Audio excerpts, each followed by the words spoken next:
Welcome to The Private Record. Today we have something special for you. We actually have a heroic tale, a hero's story, which we haven't really done yet. I got a lot of people doing idiotic things, a lot of people getting into bad situations, some survival stuff. Nobody being a real, genuine, actual, real-life hero. But that's what we got for you today. Our guest, Jonathan, the subject is terrifying, but all too common. There's a school shooting when he was, I believe, an early teenager. He tells it himself better than I can recap it, but he was literally in a classroom where one of the students pulled out a gun and threatened to kill people in the class. And he was a hero. He stopped him, literally. It was national news. He was on Dr. Phil. It was a whole thing.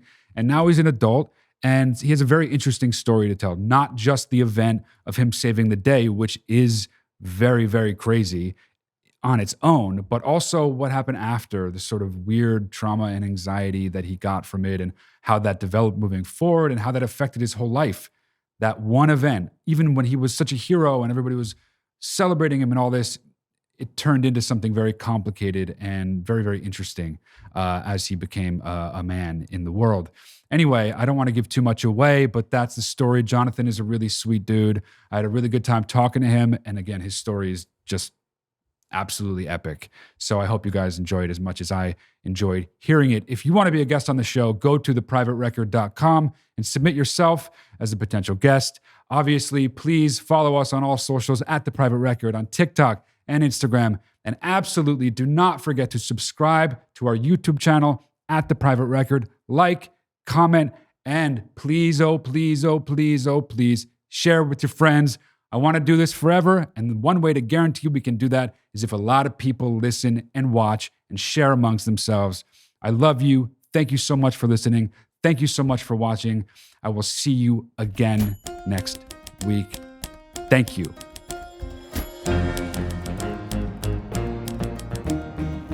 What's up, man? Thanks for doing this. Of course. Thanks for your submission. If you just want to tell us your name, and if you had to give your story a genre, even if you're making up that genre, what would you say? So what's your name? Introduce yourself and tell us the genre of your story, if you had to pick one. Well, I feel like it's a two-parter because I'm not good with one-word answers.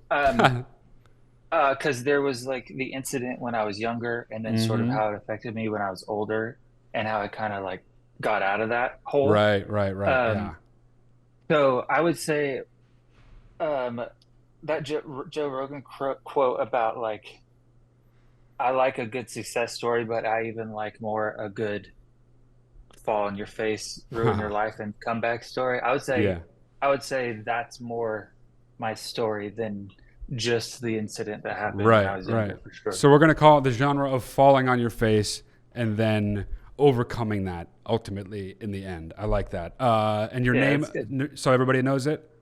It's Jonathan Griswold. Jonathan Griswold. Okay. Well, if you don't mind, let's get right into it. Heck yeah. Let's do it. Let's do it. I've told this story so many times since I'm 37. This happened in 2003. So to me, it's more like a movie I play in my head. It's not I don't even know if I still have all the details right, because I've told it for years to a lot of people. But so wait, I can't do the math. I can't do the math that fast in my head. How old were you when it happened? 15. 15. Okay, got it. Good. Yeah. So, and I still can't do the math. It was like maybe 17 years later. Right. I think that's math.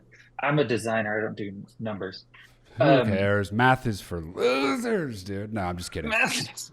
I love all you math people out there. I'm just kidding. You're not losers. Anyway, all right, let's go. No, totally. So what happened was I was in my English class in high school, and a kid brought a gun to school and held our class hostage for like 20 minutes. And I remember, sitting there in class as class started and looking at him and being, and like I'm like, why is he wearing a black coat? He was so, Mm. this is like after Combine, but before things really started Okay. picking up with shootings and stuff. Yeah. So I was like, why is he wearing a black coat? I was like, does he have gloves on? Mm. Like, what a freaking weirdo. And then um, halfway through class or so, he stood up and started walking to the front. And I was like, what are you doing? And so was everyone else. And then he pulled out a 9mm, pointed at my teacher, and told her to sit down. And I was like, oh, snap. And I like right then kind of got on the edge of my seat. Like, I was like, I'm about to run out this beezy. But Yeah. he he started ranting and raving, and I don't really remember a lot of the stuff he was talking about. Other Mm. people told me he was like, I hate you all. This is, and then he pulled out like 9 clips of bullets. Like, so he Oh. had enough ammo to take out the entire wing of the school. And, they were trying to talk him down. The teacher was trying to talk him down. And then his best friend was in the class, actually. And he stood up. He's like, you don't want to do this. Like, blah, blah, blah. And he was like, shut up, sit down. Ooh. And anyway, So that went on for a he's even got while. the gun on his best friend saying shut up and sit Yeah, down. yeah, yeah. Damn, dude. I don't think they were that good of friends.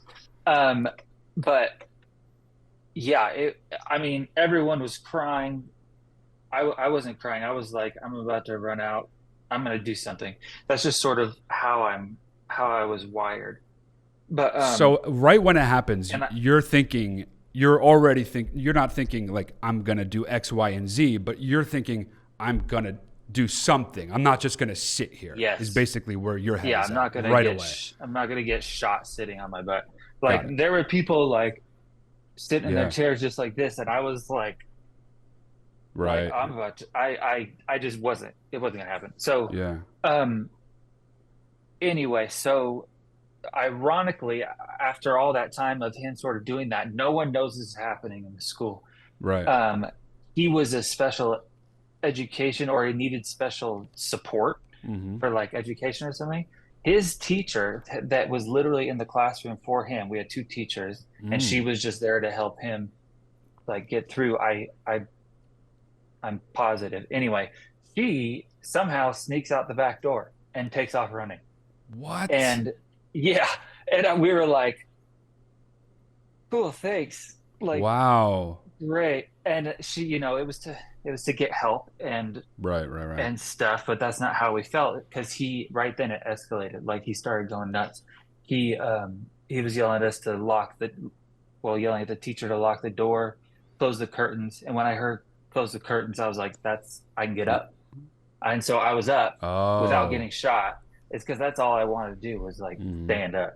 Um, anyway, so he followed the teacher around the back of the room, the back side of the room, to go to the back door. We had a Mm-hmm. front door and a back door, and the Mm-hmm. back door went out to the quad area. Um, he was pointing the gun at her, making sure she was locking the door. I was closing the curtains kind of like right in front of him. And then I Mm-hmm. realized like, oh, he's really paying attention to her. So like I pretended to go back to my seat, and Mm-hmm. then went around the aisle of chairs and like started creeping up behind him. And I remember the class like looking at me like, what the heck are you doing? And Whoa. then my friend Clay on the other side of the room, because I didn't do this alone, Right. he stood up, and the kid saw him and pointed the gun at him. And by that time, I was like right behind him. So I grabbed his arm, grabbed the gun, and just slammed him against the table and the wall, um, on the other side of or just on that side of the room.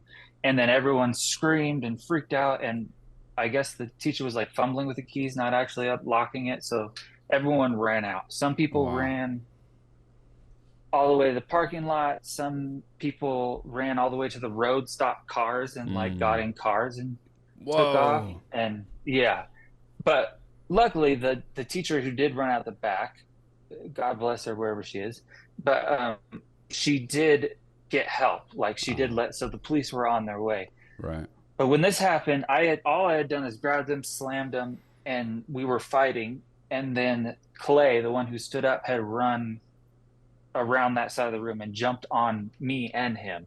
So we Mm-hmm. had 6 hands on the gun. And then we What? fought for like 8 minutes. And I was, What? yeah, it was brutal. I blacked out Yeah. for a lot of that. Like it was just pure adrenaline, but, and also I was 15 and Yeah. I barely remember, but I don't remember it right after. Like I remember we have a, I don't want you to jump ahead, but we have a good friend who was actually the parole officer that like brought him into who was there, showed up, put him in his car and took him and he was like, he had the absolute ish beat out of him. Like Oh, yeah. he looked Well, a mess, but I don't remember that. I right. don't, I Right. don't remember any of that. So yeah, we fought for like 8 minutes and we tore up the whole side of the classroom, knocked the thermostat off the wall, and um, everyone else had sort of run out. And then a campus security officer ran in who was Hmm. not armed, um, Yeah. and grabbed the gun and ripped it out of all three of our hands. And I guess the cops were following him because they came in right after Uh-huh. Yeah. and then subdued him. But I I remember I got one good hit in on out of Hmm. fury. Like they sort of like knocked me back, and then I went in and just hit him as hard as I could. And Right. he's honestly the only person I've ever hit in my life.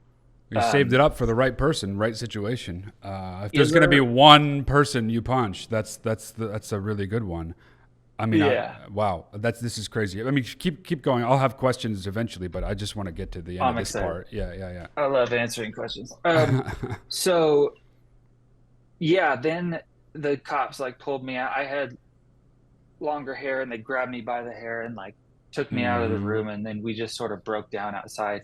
And then they put the school on lockdown, and um, nothing was really processing. It was just Yeah, pure shock. And then yeah. I remember they took us to the office, like one of the offices, and locked us up in there. And I was just shaking, and my hand was all red, and I could actually see like the logo or something. I remember seeing something, the indent from the gun shape in my hand, and it stayed there all day.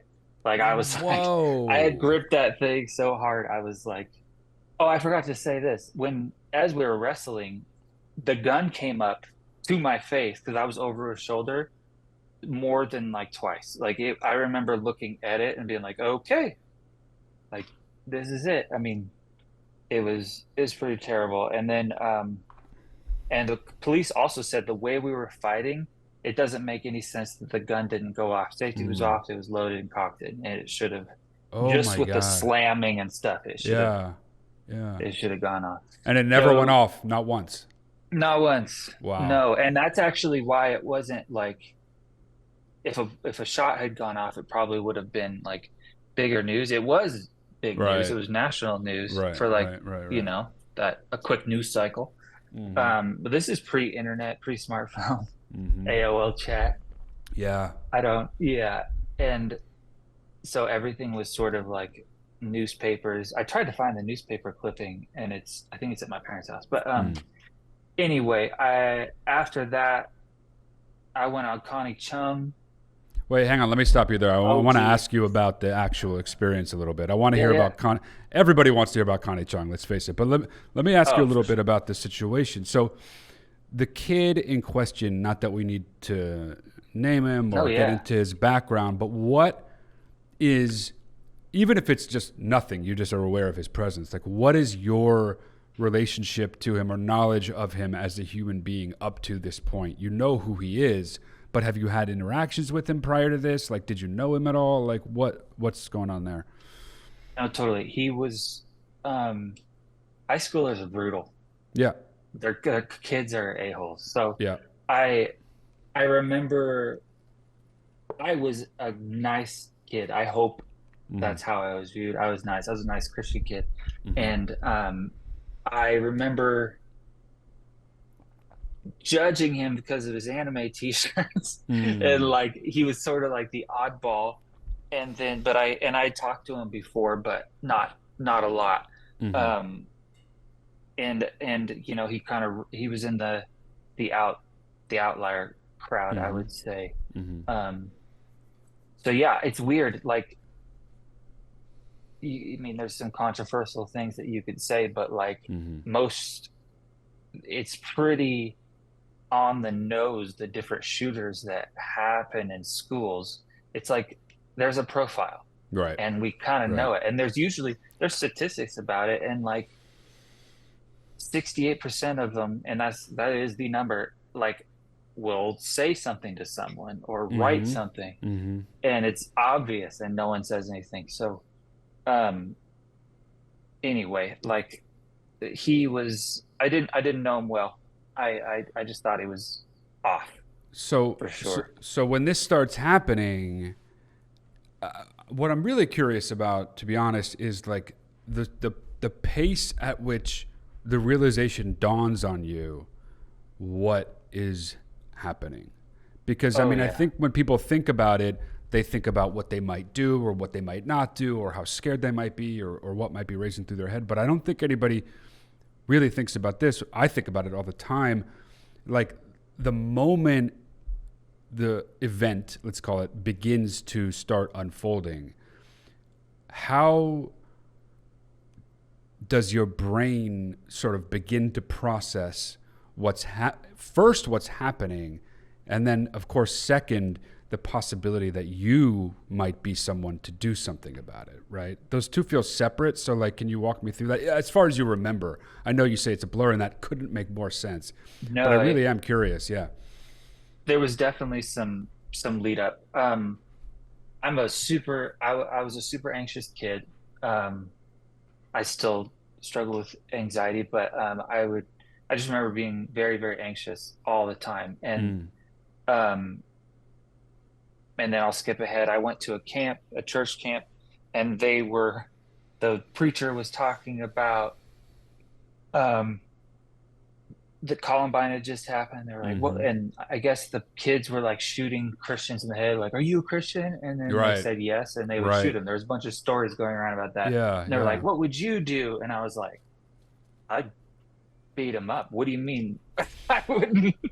I love I that. mean, That's like it's like, Jesus and well, me are good. I would punch him in the face or yeah, right. something. Like, Right. Well, what would I or I do? wouldn't. I'd kick his ass. What do you mean? Yeah. Yeah, Yeah. Yeah. Yeah. exactly. Yeah. And so that's sort of where I would like, or run. Like I was like, I just wouldn't.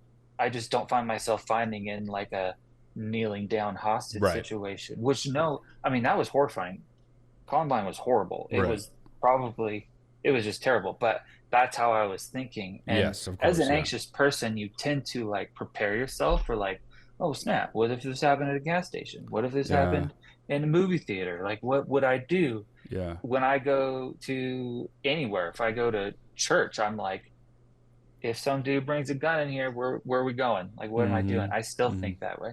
Mm-hmm. But yeah. So when it happened, something clicked, and it was just like, oh yeah, you're not just sitting here. Like So it's that automatic was for you. You're yeah. just It was automatic for me. immediately Yeah. okay. Yeah. Interesting. I Yeah. mean, I mean, I knew I could die, and it Of was course. horrible, and it Yeah. was definitely terrifying, but strangely calm as well. Interesting. Like yeah, it was like, well, I feel like anxious people, there's a really cool quote about anxious people, and it's like um anxious individuals, despite their daily struggles, tend to be remarkably calm in real life emergencies. And that's because they're constantly in a state of fight or flight. Yeah. That when some ish that goes down, they're sort of like, oh, this is actually just my day to day. Like I Yeah. can kind of, this is like flow state. Yeah. Um, I but mean, it was terrifying. Obviously, I went to shock. I can relate to that as a fellow anxious person. I'm always thinking about what if this were to happen, or what if that, even specific people, what if that person did this and I had to act like, you're kind of always going through these scenarios on top of also having the bodily manifestation of the anxiety. It's not, a lot of people who think Absolutely. about anxiety, they think anxious people are just in their heads a lot, which is true. But there's also the physical manifestation where you're tense, you're tight. It could be a number of ways, but like Mhm. everybody has their own version of that. So, but that is really interesting, the idea that your anxiety or anxiety in general can sort of prepare you. You could call it useless anxiety, or overactive anxiety Right. in prior, just Right. day-to-day life, which is it doesn't benefit you. But in these kinds of instances, Right. obviously in your case, it did sort of at least benefit you to be able to get your mind into a situation or a space where you felt calm enough to order your thoughts first and then put them into Yeah. action. Yeah.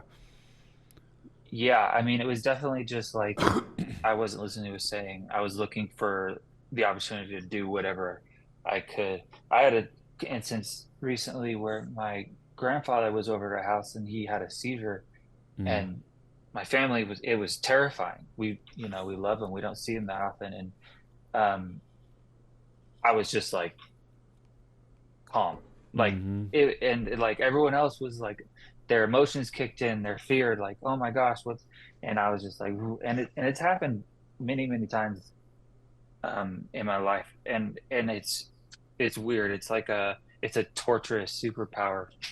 Right, right. It's It's a superpower not you even a wish you superpower. didn't I'm not have. that Yeah. cool. Right. Yeah. Yeah, because it comes along with IBS and Right, like right, right. A and number of all these things. terrible symptoms, hypertension, Yeah. just like yeah, and Yeah. it's super fun. I don't know why I needed to tell you I have I mean, why IBS, not? but Get into it. We're getting raw here. We're getting specific and we're raw, getting. and sometimes that involves IBS. Um, Hmm. so my other question for you was, you said you don't remember what he was saying.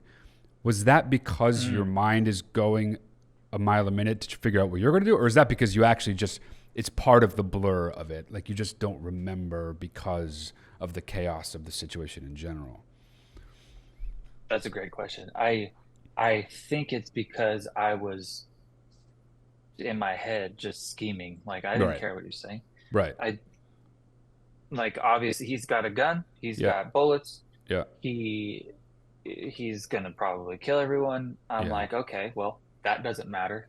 right, What right, right, right, what are we right, gonna yeah, do here? yeah, And it played out really miraculously mm-hmm. because I mean the fact that she ran out and it gave the opportunity for me to stand up without getting shot, Yeah, and same with Clay for him to stand up, but then the gun was pointed at him, and there's also a huge possibility I'm forgetting some things, mm, which I'm sure one of my classmates will see this and be like, "Yo, you mm. forgot Yeah, something," right, right, right, or but anyway, it was just weird too because me and Clay, I was like a little emo mm-hmm. kid, and Clay's like a surfer kid, and we had I'm not gonna call him out, but we had like the quarterback of the high school in there, like Right, all right, this right, stuff, and we were sort of the class clowns. yeah, Usually get and anyway, we were sort of also on the outs, and it's just weird that we were the ones that were like, heck no. right. Um, Not the stereotypical yeah, ones that, if you were to make up the story version, that would step forward, but in reality, that is not that your specific stereotype would do such a thing, but I think it is true in general that stereotypes in these kinds of situations, they might as well go out the yeah, window, because these situations, yeah, no one is used to them. No one is primed yeah. or ready or experienced with shit like this. So when it happens, it's like, No, it's one of those things that it's like an equalizer. It makes everyone the same amount of scared shitless, the same amount of paralyzed by yep, fear, all that stuff. The other thing I wanted to ask you about, though, an 8-minute fight is a long fight. What is happening in those yeah. 8 minutes? Like We were pretty literally, beat up too. are you just like grappled and holding one another? Like what's going on there? Yeah. We all had our hands on the gun, which means it couldn't really go anywhere because it was a Okay. push pull. But also, we all kind of wanted to pull it away, but because of that and where I was, that's why it was like kept aiming at me over his Right. shoulder. I Oh remember God. choking a lot because I was on his shoulder and we were so tight. Um, and I mean, shout out to Clay. He saved my life, Right. obviously, and Right. and because I yeah, we fought this kid together, um, and it was like a pure adrenaline, Yeah. let's not die Yeah. fight, and so it was pretty brutal. I was pretty bruised up, and I didn't realize it till later once the adrenaline went down. I was pretty beat up, but fight is a weird word because we were entangled and we were really Right. just body slamming Right. Right. Right. and like going all over the place. We destroyed the room. So, um, Wow. yeah. And then the cops came in and just, or Right. it was the security officer. But yeah, it was, it was pretty terrible. It was Okay. definitely terrible. So this happens, this absolutely insane, crazy thing that every kid thinks about and dreads and Hmm. fears, but almost never happens. This happens to Right. you and your classroom. And what is, I want to get to the second part and all the, attention Sure. and crazy shit that you went through personally. But I also just like, what is the immediate aftermath in the immediate community? Not like the whole town, but like the school, your family, your friends. Like, what Mm. is the immediate aftermath for you personally? It was, it was weird because, you just went through trauma, Yeah, but that old getting all this attention yeah, from classmates and family friends and like everyone being like, "Oh my gosh, yeah. you're a hero, you're Right. this and that." And I was just like, I didn't, I mean, it's just not how I think I felt or Clay felt. We were like, Sure. what else was I supposed to do? Yeah. What Right. what Right. do you Right. mean? Right. Like I just didn't understand it. But there was a fun part to that for sure. I would Yeah. say, or at least just like a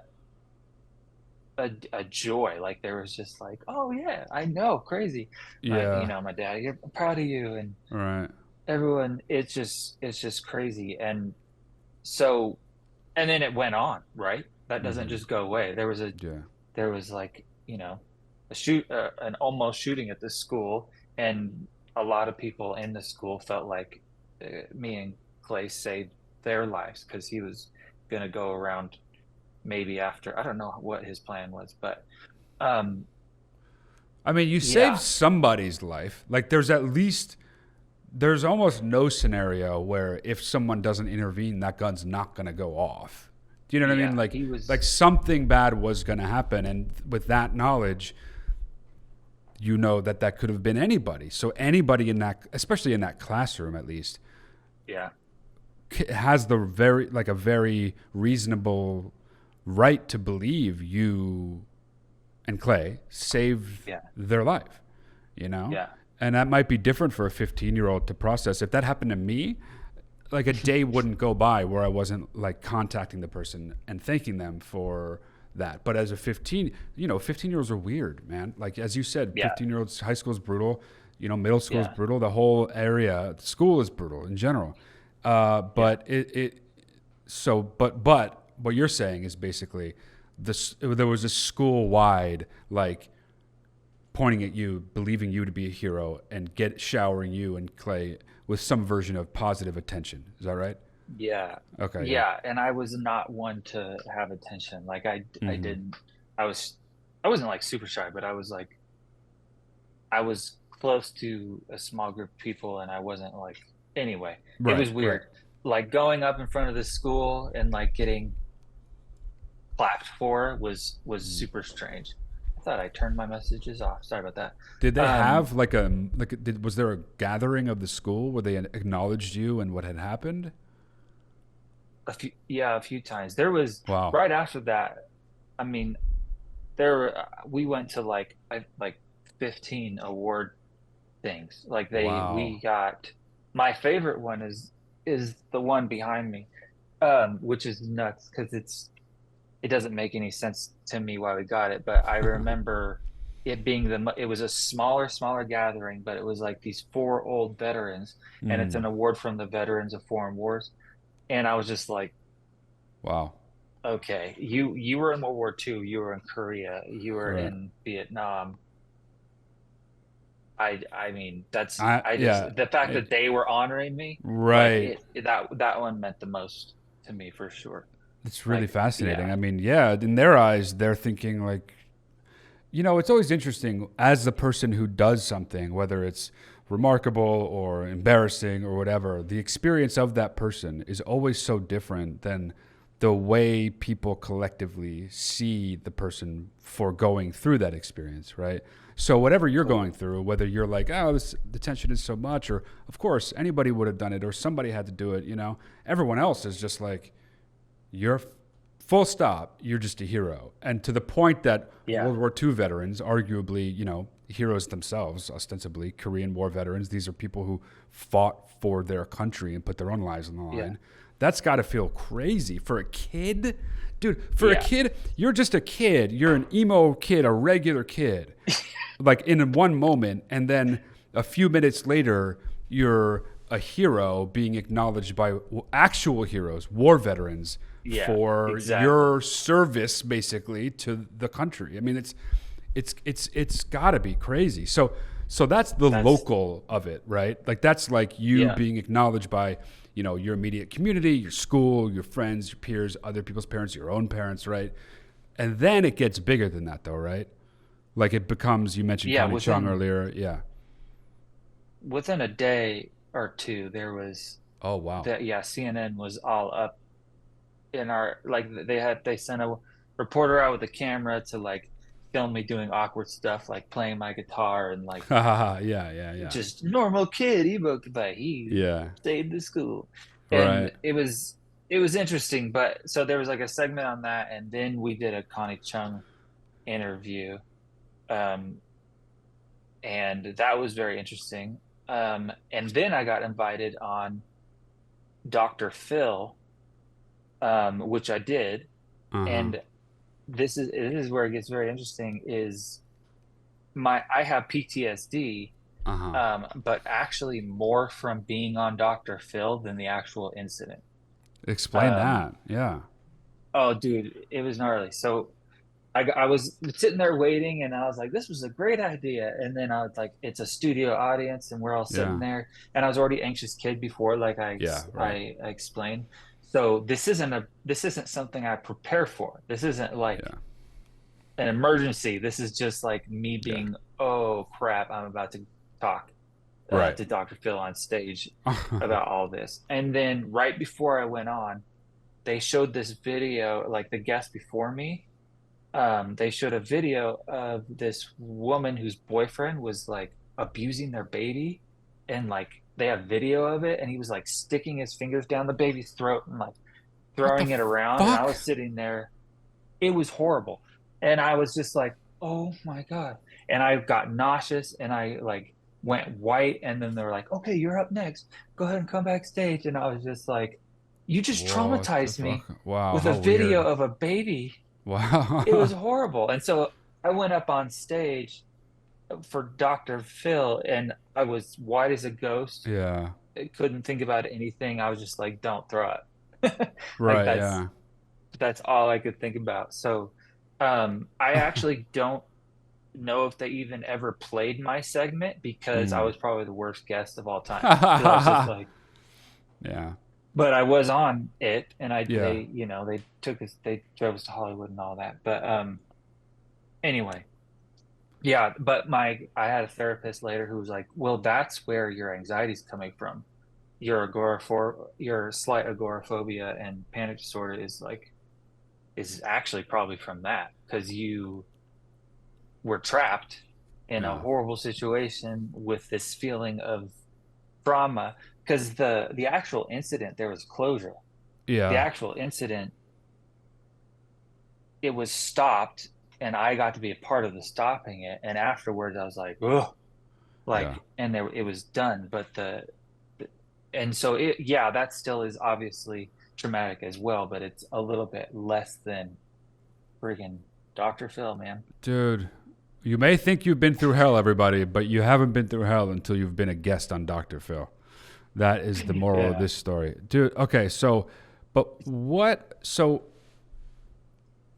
when you are leaving the immediate situation of your community, school, town, people you know, or is at least in an adjacent way you know of them, and I know this is sort of pre-internet, pre-social media and all that, but like what is this next phase? You said you were on Connie Chung too, is that right?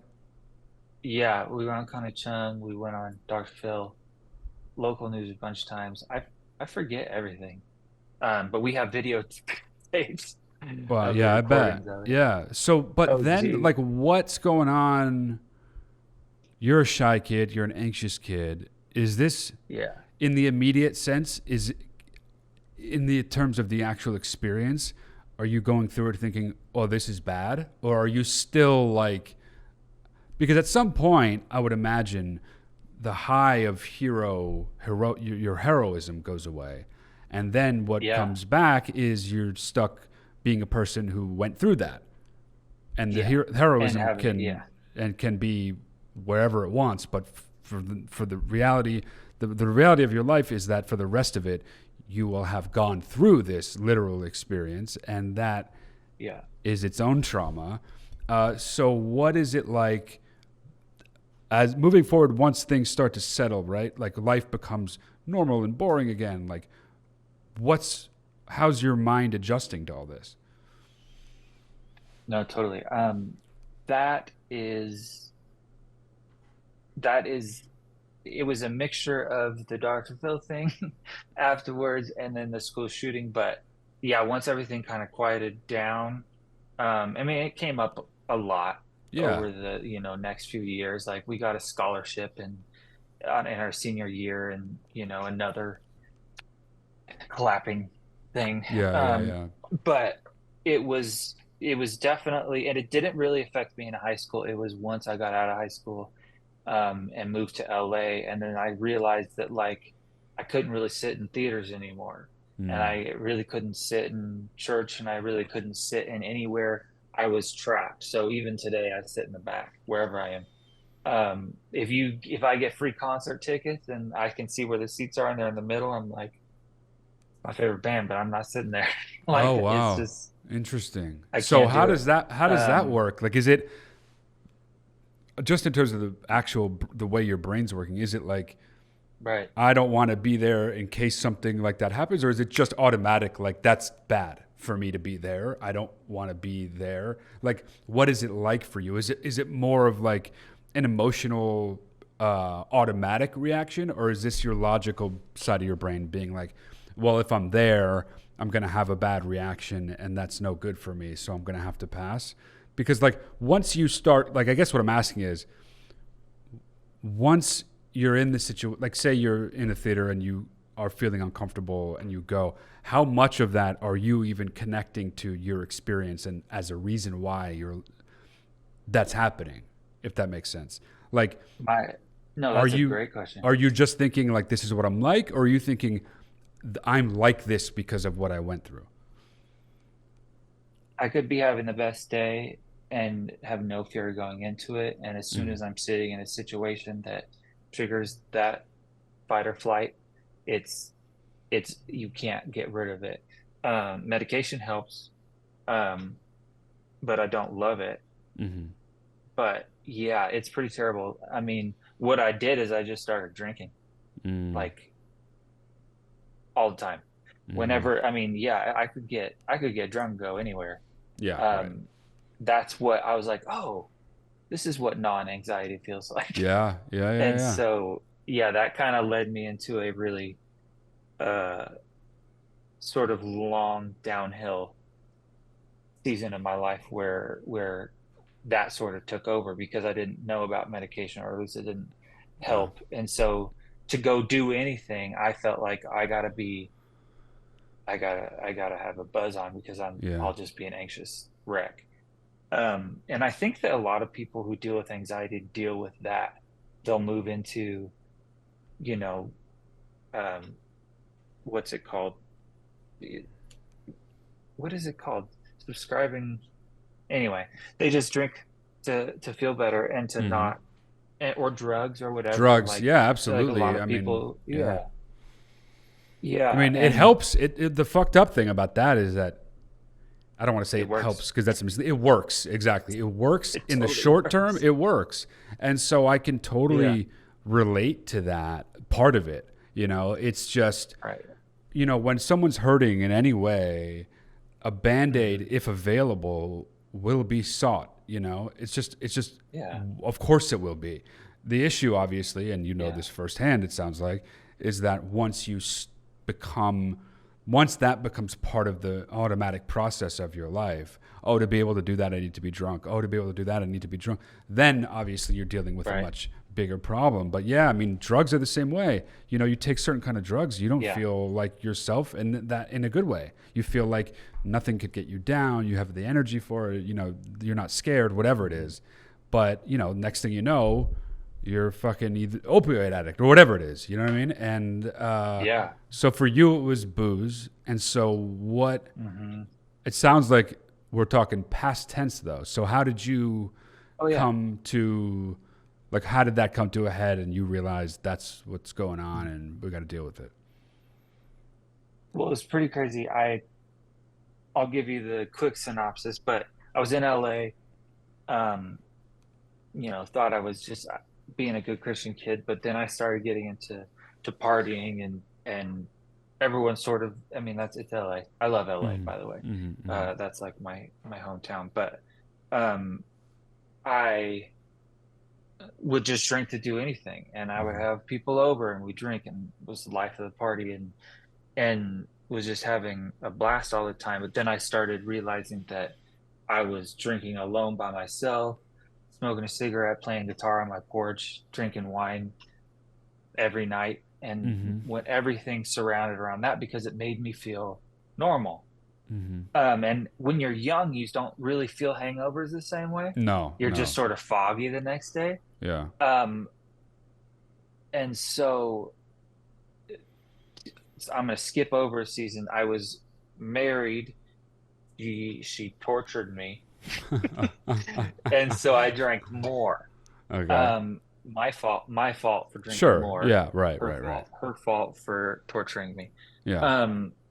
And it was terrible. So that ended. I ended it, and then continued to drink because of that, like trauma, heartbreak. And then was a horrible 4 years of losing jobs, drinking all the time, and being just a total alcoholic. Like I was just, and then I got 2 DUIs, lost my best friend, because of something really stupid that I did. I was drunk and made a phone call I shouldn't have. And anyway, there's a bunch of stuff, like just horrible things. I liked the way I heard a biologist talk about alcohol, and they said that alcohol is a substance or element that strips other elements of their character.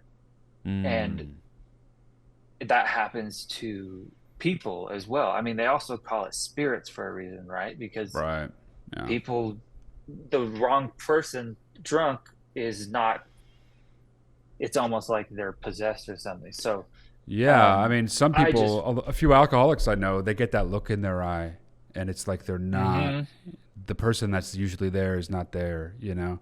And they can be smiling, they can be even having a good time, but it's just like where are you? You're not in there, you know? It's a gloss. Yes. A gloss. And I was that guy, I'm sure. And I don't know, I handled it okay. But then as I turned 30, and hangovers were not hangovers anymore. They were like, they were just death.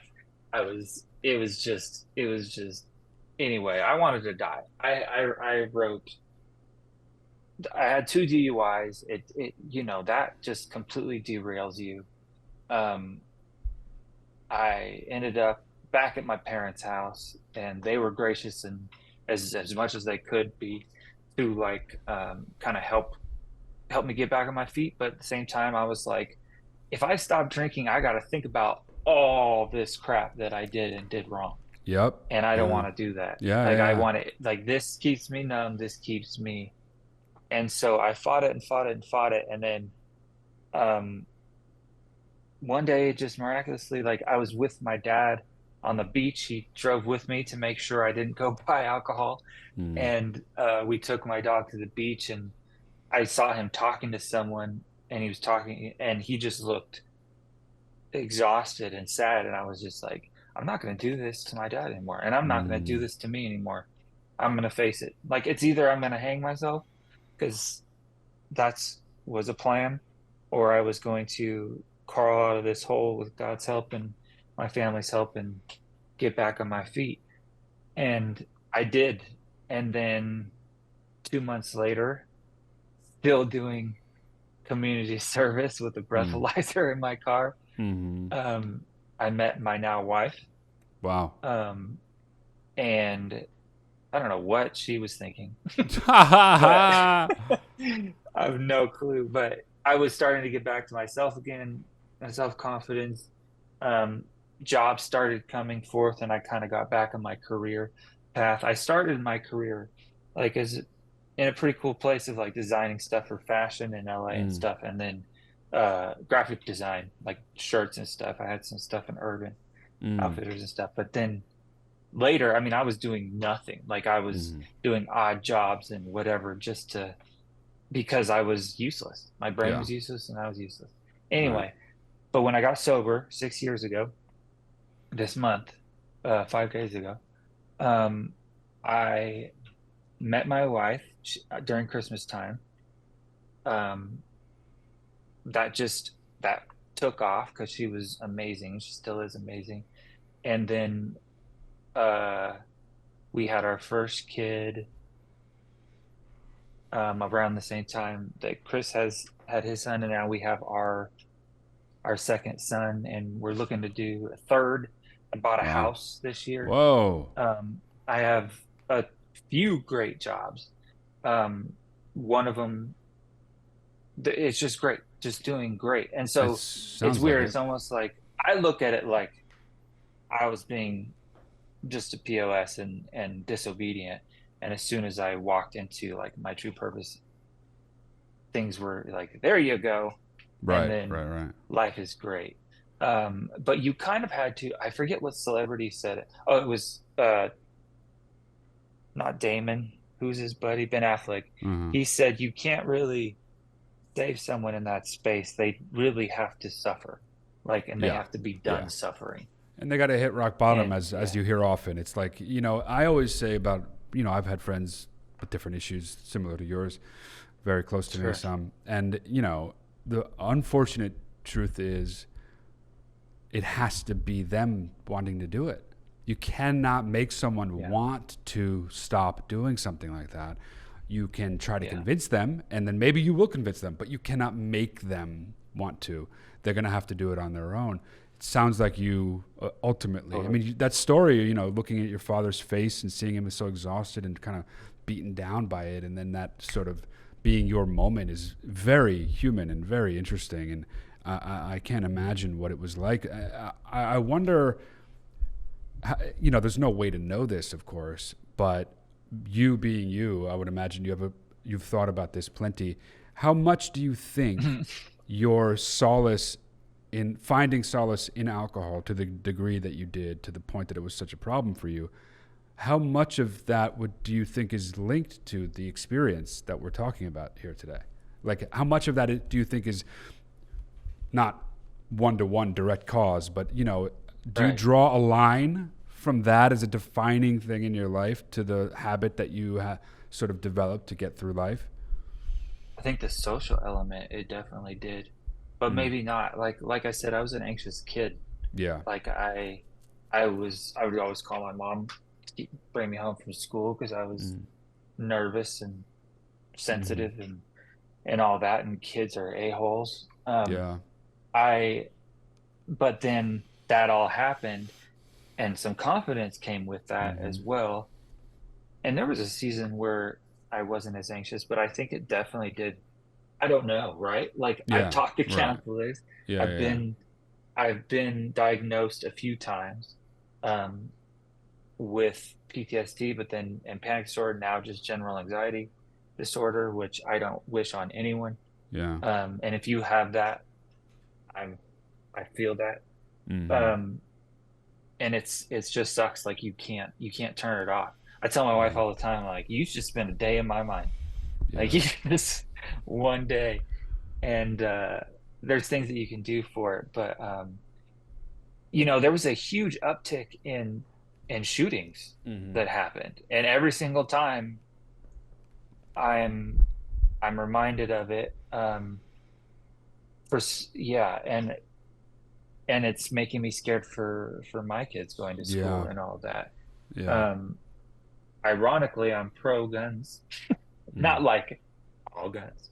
I think there Of needs to be course. gun Yeah. reform, but I'm definitely pro guns at school to stop things like that, Well, that's that interesting. kind of thing, or at That's least really deter it. yeah. So not that I want to get into the political stuff about like Let's go any of that, politics.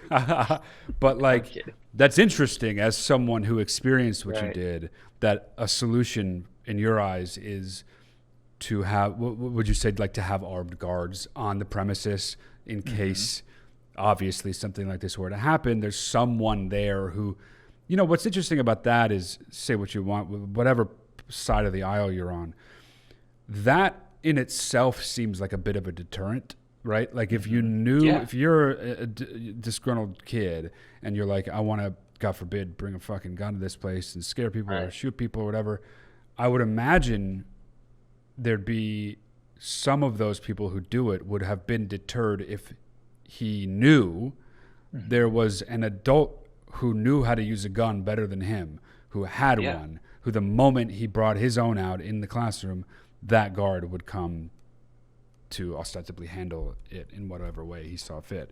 But Oh, yeah, I mean totally. that does yeah, that's interesting. Did I mean yeah, so wait, Columbine was obviously before that, but like Hmm. I think you said this earlier on, like this was before the whole big I don't know, you want to call it a wave of school shootings, but something like that, Yeah.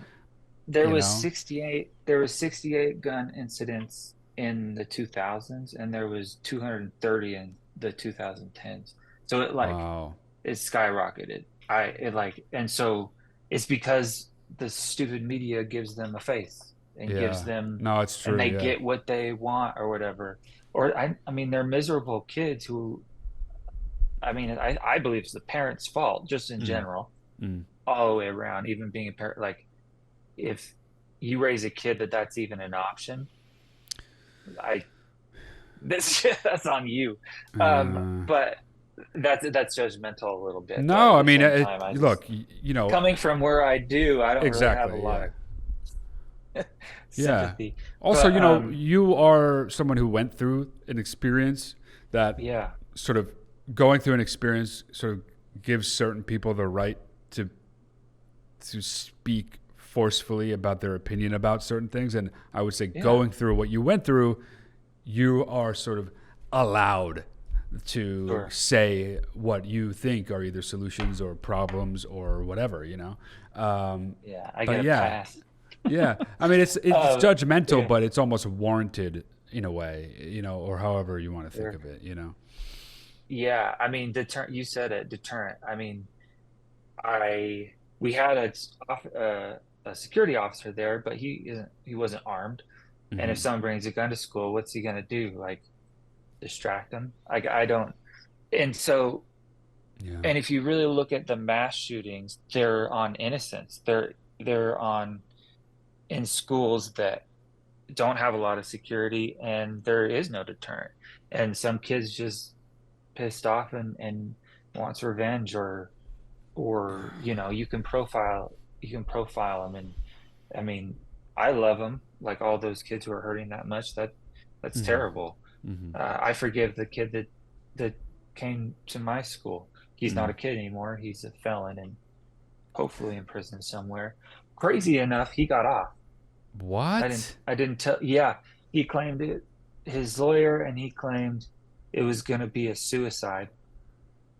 Um, Wow. but he brought 9 clips of bullets, so don't know if he was just gonna.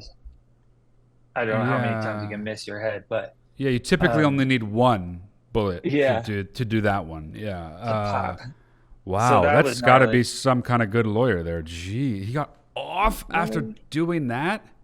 yeah, it was pretty terrible because he was also a minor Right. and There's all that that. too. So Yeah. Yeah. he went to juvie or whatever, but then he was Right. out, and I knew he was out, and we were getting phone calls from the police letting us know where he was and letting us know that I'm like, why are you telling me where he is? Put him in Yeah. jail. What do you, Right. he needs to be Right. rehabbed, which isn't really what jail is, but Yeah. um anyway, but I do know that he had another in the future.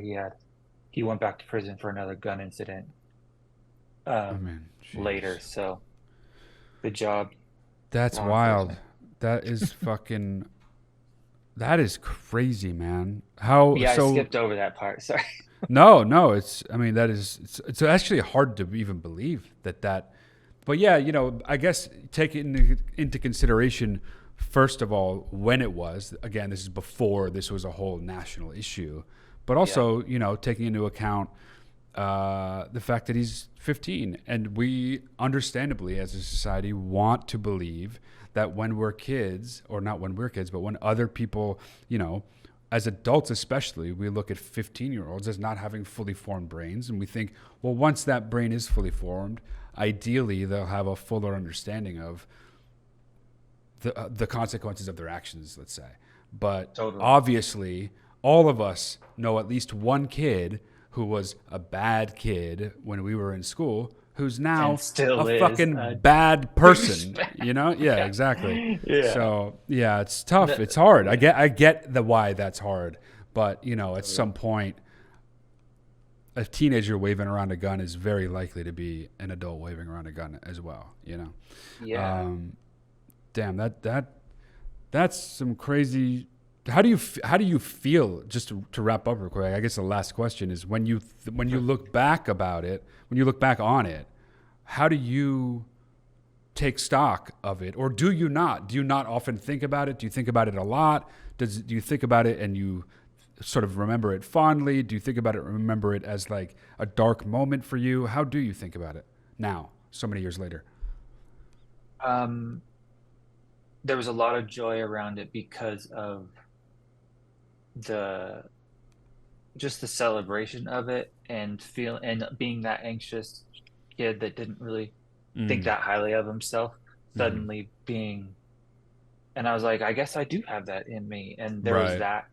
Um, and it's also shaped me like I prepare and I think about things. I have a family now that I need to protect, and Hmm. I'm constantly planning on ways to protect them. And um, yeah, I mean, so nowadays I think back and there was a lot of fun stuff that happened. I was wearing an Atticus shirt that day.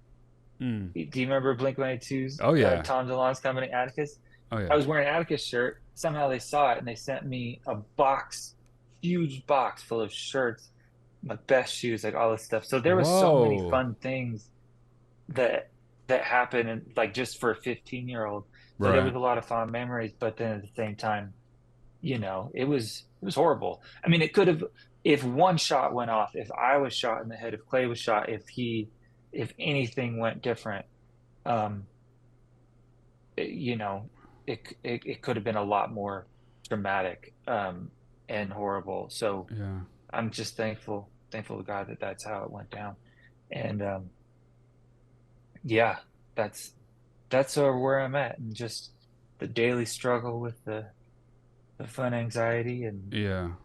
trying to look at it in a positive light of like that does make me sort of calm and in more horrific situations, but um, Yeah.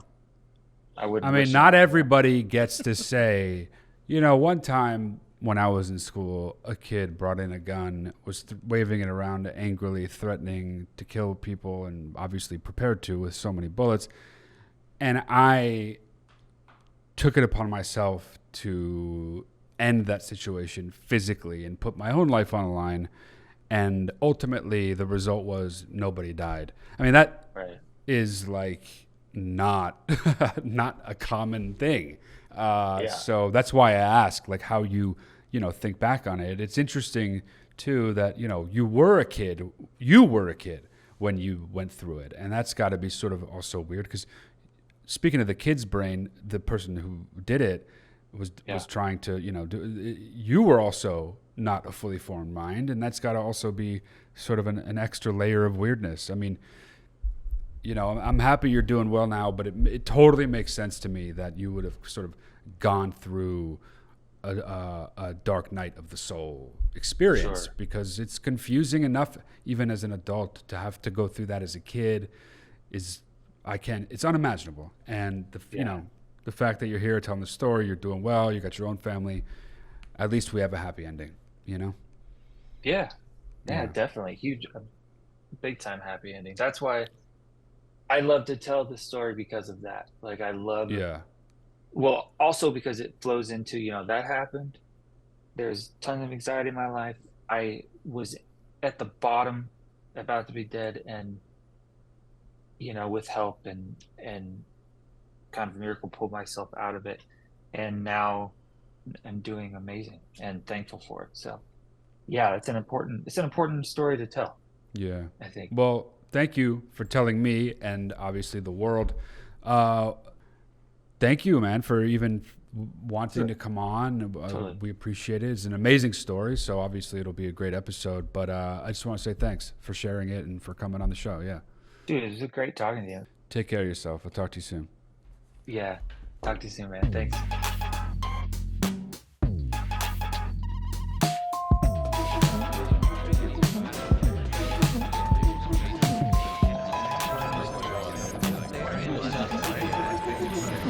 Look.